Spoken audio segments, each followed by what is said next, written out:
Hi, I'm Randy Pobst, and I drive for APR Motorsport in a VW GTI in the Coney Challenge. And I'm here to talk to you a little bit about VIR. I'll give you a few things that have worked for me. Coming down into turn one, you've got a 180-degree corner. It has a long entry phase and has a really long exit phase. Use that curbing. More traction available on the concrete curbing than on the extremely slippery asphalt. On around two, it's pretty easy to do that flat in most cars. Our GTIs will do it. It's almost flat out, depends on your horsepower, but you got to brake across the track as you're coming down into three.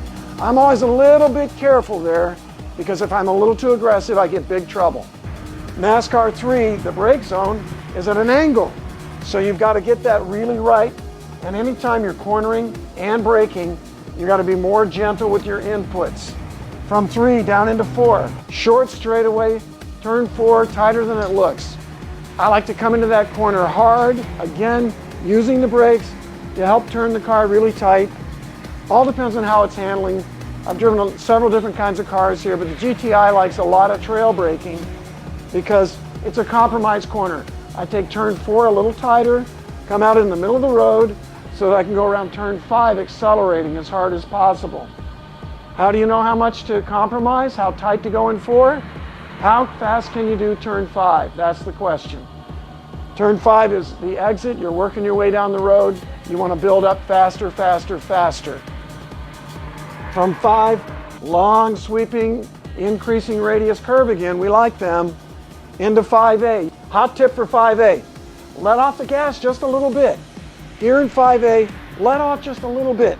Get the car pointed through the lower S's and use the curbs all the way through the lower S's if your car will put up with it.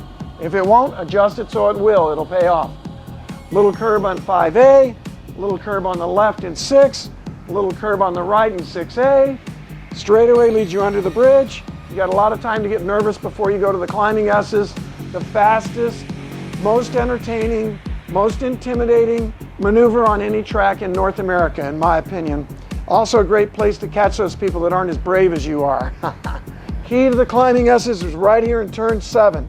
When you first make that bend, get all the way back to the left side. Back to the left side of the road here in turn 7.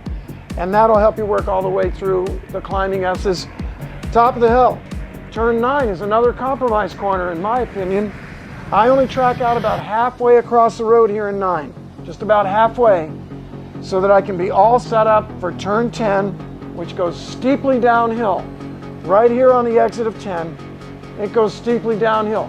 When you reach this point, you want to have your hands straight so that the car is not loaded, because going down that hill, you don't have much traction. The corner's got to be finished by the time you're heading down the hill. The key for turn 10, something I always try to do is as I reach the track out, I've apexed late enough, the track out goes right straight downhill real quick. And when you do that downhill, you got to have your hands straight. Have that car straightened out. Down the hill from 10, the angle of the road leads you naturally into the braking for Oak Tree, which is really like one long turn that's a decreasing radius the whole time. Turn 11 is a decreasing radius corner. Lots of entry speed. So as you're entering 11, brake late, carry lots of entry speed. There's no exit. You're not going anywhere but Oak Tree right here, so why be on the gas? The Oak Tree is a late apex, slow 90-degree corner leading onto a very long straightaway. What's the most important corner on any racetrack? The one leading on the longest straightaway. Oak Tree. Key to Oak Tree is that exit. It means you need to be settled enough when you turn in that you can get the power early, straighten your hands, and allow the car to accelerate down that straightaway. That uphill section right here really helps slow the car. You can carry a lot of speed into that because the car will stop very well going up the hill just before turn 14. Heading into the roller coaster, you have another compromise corner. 14A is a compromise corner. It's directly connected to 15. In 14A, you need to be far enough back to the right side of the road that you can do 15 flat out. Down into turn 16 and 17, look at this, they're connected again, side by side. One turn leads directly into the next, another compromise. Biggest trick in turn 16 is it's over a crest.